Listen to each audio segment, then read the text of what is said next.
Any friend of history is a friend of the Leverian. Nezha, the mercurial firemonger, the clarion of hope. However foul the decadent excesses of the Orokin Empire, the aftermath of its collapse was arguably worse. But the darkest times often give rise to the brightest legends. We've seen that happen often, haven't we? Tales of a being called Nezha predate the Orokin fall. They speak of a swift warrior who leaves trails of fire, summoning barbed spears from the very earth. But it is during a time of unsurpassed brutality, at a moment of wanton slaughter, that this most blazingly improbable of Warframes first proves to be more than a myth.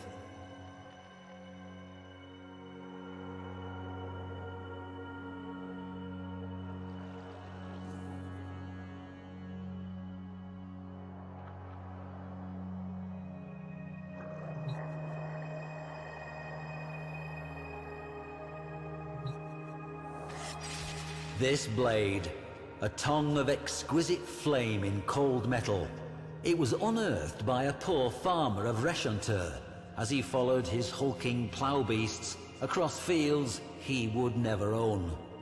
Another might have bravely kept the dagger, but records suggest he handed it into his overseer on the spot, a half cup of rice his princely reward. With no dax to keep the peace, and no parvus granum to hold the corpus board together, bloody land grabs were routine. The fertile fields of Reshanter changed hands many times. With each hostile takeover, slain workers became fertilizer for the next yield of crops, tended by the survivors. And so it went. This created what you might call a staffing problem. If all the surviving adults are working the fields, then who is left to defend them?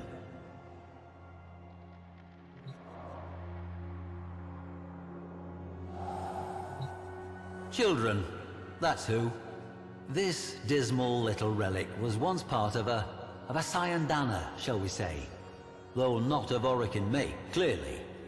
No. Its young owner wove this from a fertilizer sack. There were many such capes found at the site, enough for an army. Mowers were expensive, you see. Children, they were cheap and plentiful. It made good business sense to arm them. Not the very youngest, of course, just the near adults. The still unbroken, those who understood the stakes. The young defenders of Reshanter took their duty seriously. They formed into a little clan, trained every day in the ruins of an old temple, and even made themselves a uniform of sorts, part of which you see before you now. But this humble cape was modelled on something even older, the Sayandana of Nezha himself, displayed here before you.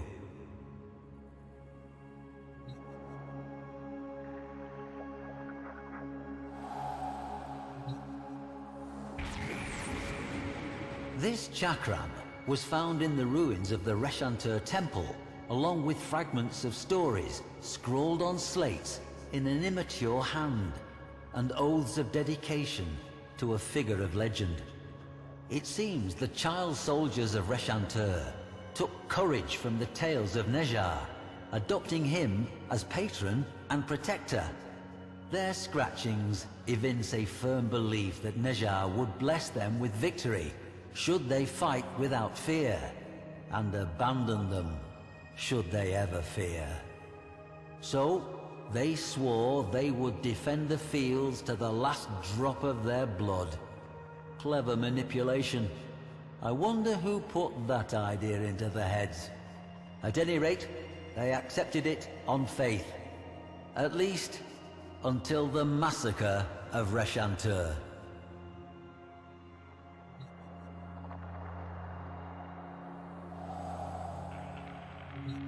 This spear, modelled on Nezha's own, was found buried in scorched soil. Note the size. Records of the attack are nigh impossible to find. Not surprising.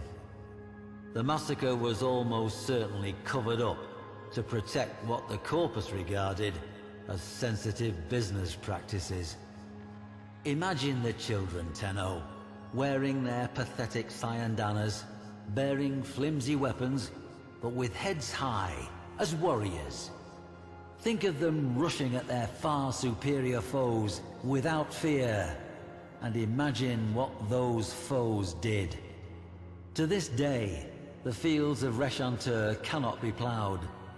The blades of ploughs are dented and destroyed by an earth that, still, remains thickly seeded with shot and shells and the cold brass teeth of war. But that is not why the event is called the Massacre of Reshanter.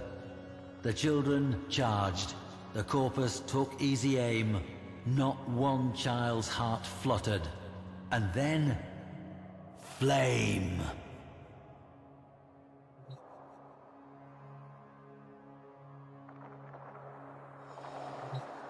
The Corpus surveyor, Yena Zasperin, says she found a solitary child wearing this helmet in the midst of a charnel field of remains.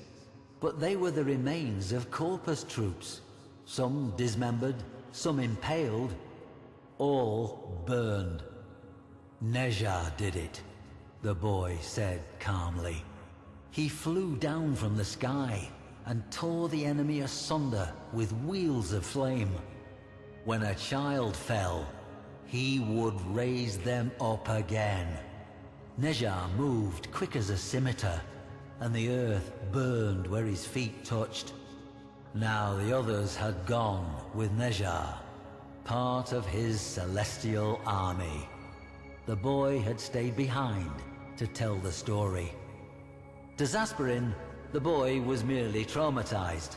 The massacre, probably a mutiny within the Corpus ranks.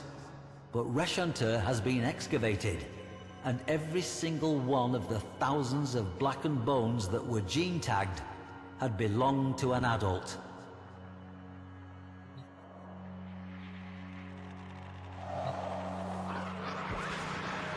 And at last we meet Nezha face to face in all his unquestionable reality.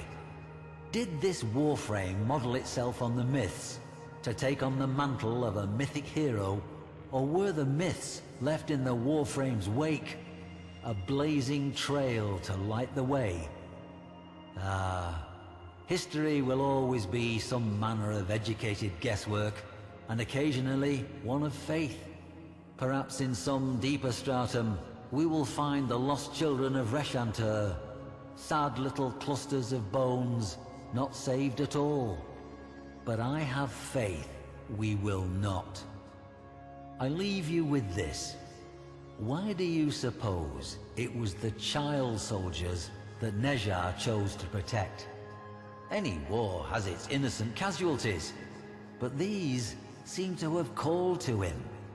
What could a Warframe, a lethal specialist warrior, possibly have in common with a child?